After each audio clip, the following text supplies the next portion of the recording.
Huyu ni Karasevda, panya anayewakilisha kundi kubwa la panya wa maonesho. Yeye amebobea katika kugundua mabomu ya ardhini, achilia mbali wenzake ambao wako Marekani wakionyesha umahiri wao wa kubaini nyara za serikali.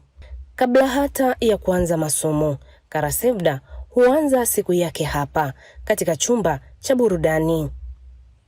Ni mahali anapocheza, kupata motisha na kujiandaa kabla ya kuingia darasani. Akiwa chini ya uangalizi wa wakufunzi, Karasevda hutembea kwa umakini, akitumia hisia zake kali kugundua mabomu yaliyofichwa ardhini, ustadi unaoweza kuokoa maisha ya watu wengi.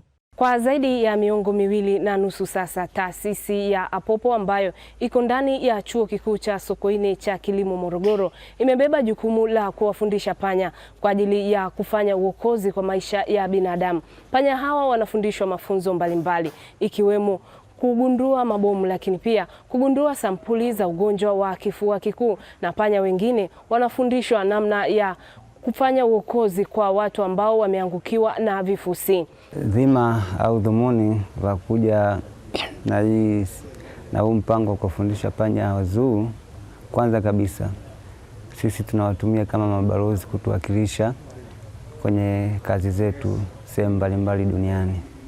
Unajua kuna mtu mwingine ukimwambia kwamba mnafundisha panya au kuna panya wana uwezo wa kugundua vitu mbalimbali, mwingine haamini. Kwa kupitia hii zoo watu wengi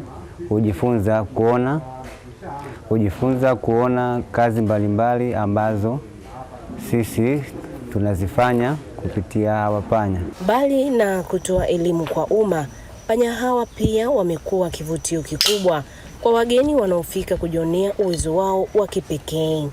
Moja ya masomo ya Karasevda, uliona ana uwezo mkubwa wa kubeba ile sample, kuibeba mdomoni na kukuletea.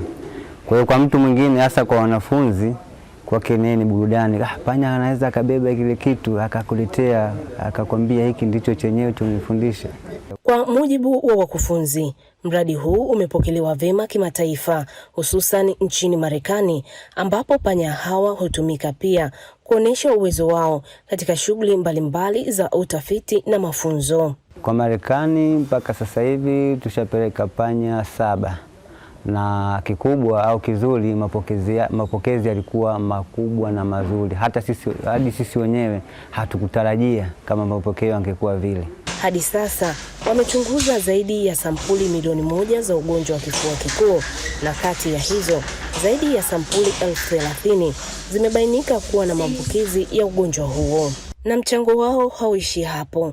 Panya hawa pia wamefanikiwa kugundua zaidi ya mabomu ya ardhini 170,000, hatua iliyosaidia kurejesha zaidi ya mita za mraba milioni 140 za ardhi ili itumike tena kwa usalama wa jamii.